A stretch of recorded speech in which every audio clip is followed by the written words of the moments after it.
So I got this engine and we had a problem. This connecting rod down here, there's a little cover you can take off. The connecting rod was real loose and you could actually even hear it from outside of the engine. And of course I took this apart and you could grab it and just like tink, tink, tink, tink. So that's pretty bad. So anyway, this is what the engine bearing looked like. This is the piston side and you can see it's just rubbed right through.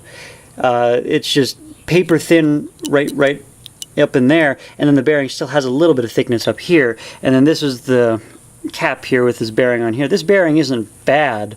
So what I was going to try and do, probably, is I was going to take this bearing off, because this is the correct material. This is some sort of alloy of special metals, and it could be any number of alloys, but it has a particular hardness to it where it's just hard enough, not quite. Anyway, this is going to go up on the piston side of the connecting rod. Then I'll take this, because this is still the same alloy, and I'll put it on this side. And then behind it, I'm going to shim it with some sheets of tin. I think this is pure tin, so it's a little bit softer. It might still be too hard, but it'll be fine. So anyway, this will be behind. So eventually, of course, it'll wear through this probably a little bit more, and it will rub on this tin, but hopefully this tin isn't hard enough that it'll do any damage to the crank, and so hopefully that'll take up the slop and it'll run relatively smoothly, and let's find out. Alright, so we've had a slight change of plan. This bearing has a little alignment circle, and there's a little piece of the bearing that's punched out. So this won't actually go on the connecting rod side because it's perfectly flat. So that little bump there would cause a pressure spot. So that's a problem. So this has to stay on the connecting rod end.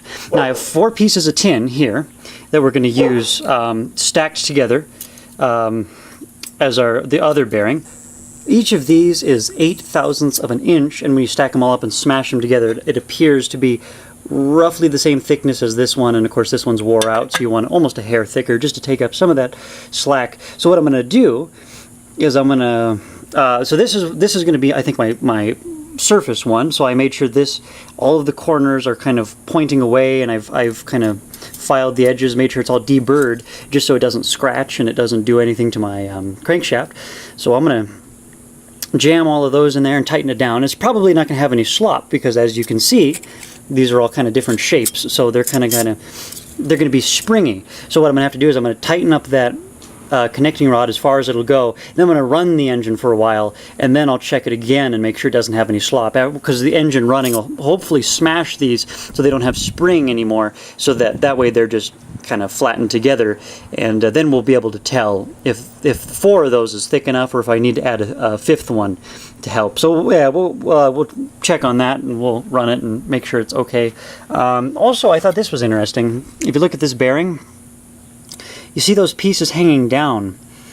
The pressure on this bearing was so great, it actually smashed the bearing, probably partially the heat and mostly the pressure, and it smashed this otherwise flat and square bearing into a little shape there. This is probably original. This engine is an International LB 1.5 to 2.5 horse. This is from about the 1930s to the 1940s. This is almost certainly original. So after years and years of use, with a load on this pulley and this engine working hard, that power stroke on the piston, of course, is pushing really, really hard against this bearing, trying as hard as it can to turn that pulley, and so that immense pressure on this bearing caused it to deform and squish and wear away, whereas this other bearing didn't really do that. And of course, you can see this bearing is disgusting, but I'm going to reuse that anyway. I'm sure if I looked for about 2 seconds on the internet, I could probably find these bearings, but I don't have money. So even if I found them, it's kind of a moot point. I looked briefly, I did a surface look, and I didn't see anything for $2. So we're going to do this.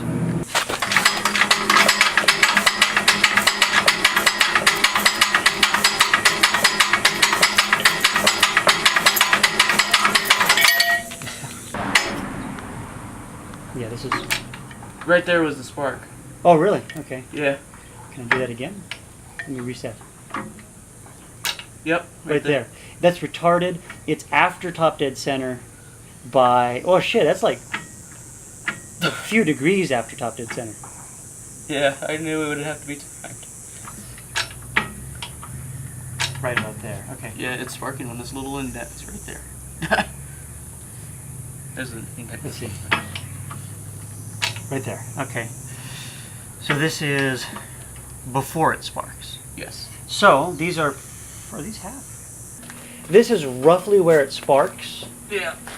So you see, there's that. This is top dead center. This is where it sparks ish. Yeah, that should run there. Do you think That's not far off at all. you don't? It does. I guess more advanced would be too much. I think. Right? Yeah, you're right on the border of it being almost too much and it being... I guess, yeah, because if you think 5 degrees out of 360 degrees, that's not a lot of degrees. Yeah. Oh, backfired.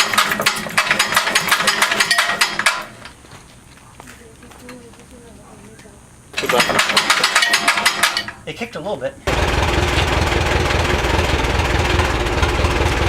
Fire in the hole.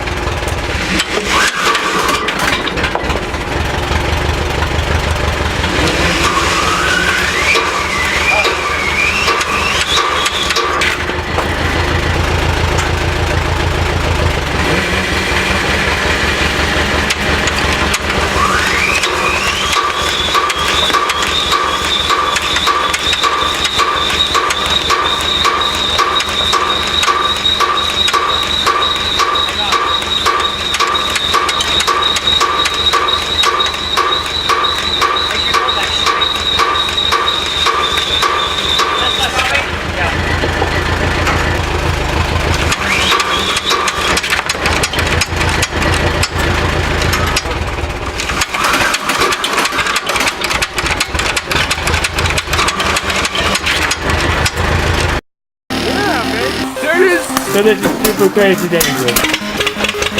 That right there is Balin the Mia, and we are gonna do something really stupid today. It was a terrible idea. Balin might die. It was making me uncomfortable. Go Balin! You riding this? What the fuck is happening? Balin said not to talk crap about this camera. It's a piece of shit. This is so unbelievably sketchy. Why would you put me through this, you jerk? That's the power of really old engineering. It'd be nice if it didn't kill me. It's not required. I felt it fucking pop. Make a wish, everyone. Make a wish. Not okay. You went too far. This guy, man, this guy.